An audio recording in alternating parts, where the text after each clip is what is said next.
The use of biotechnology in our society is continuing to grow. In recent years, we have achieved scientific feats that not too long ago seemed like simply a matter of science fiction. Cloning animals is one such act that has landed itself a spot high up on the scientific agenda. Scientists are experimenting with cloning animals in hopes of its success producing more livestock, creating stem cells for repairing the body, and even bringing extinct animals back from the dead. But, as spectacular as all this may sound, the negative effects that come along with cloning far outweigh the good.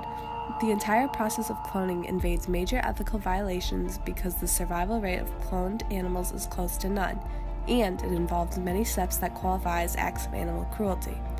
If society generally frowns upon animal testing in cosmetic facilities and other research areas, why should these issues suddenly become okay to deal with when attempting to clone one life and create another? According to the article Species on Ice, when scientists at Advanced Cell Technology cloned the guar, a type of endangered ox, back in 2001, they worked on 692 eggs to get one live birth.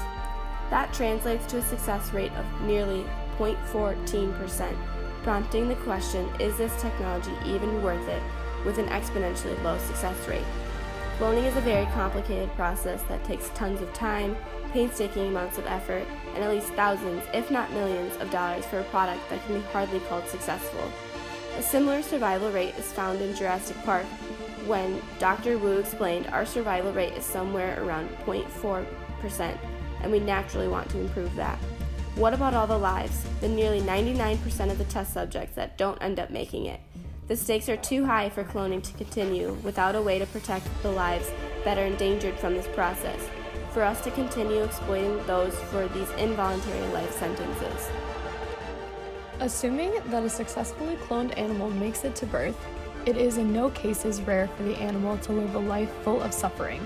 Many cloned animals have been known to encounter a series of life-threatening complications, such as infections, inability to adjust to the environment, and issues with being isolated from the rest of its species. Dolly the sheep was one experiment known worldwide for her so-called cloning success, but according to a report by CBS News, she was put to death after premature aging and disease marred her existence. Noah, the cloned gar, as mentioned previously, also had a successful birth but died only 2 days later from dysentery. Current cloning technology is not advanced enough for a scientist to say the outcomes are worth these animals' misery. Pulmonary hypertension, kidney problems, brain defects, and respiratory failure have also been found in clones, and we shouldn't let these horrible issues go over our heads. When tampering with new technology, it can be easy to get excited about the possibilities and forget about the dangers that it may hold. For instance, many argue for cloning because if we can use it to produce stem cells, it may be able to heal us when we get sick or hurt someday. That could be the end to many health problems and make lives better in the future. But until we know that it could even be a possibility, we can't put today's lives at stake for a technology we aren't even sure is safe. We have to be cautious about how we approach cloning in the next couple of years, decades, and even centuries.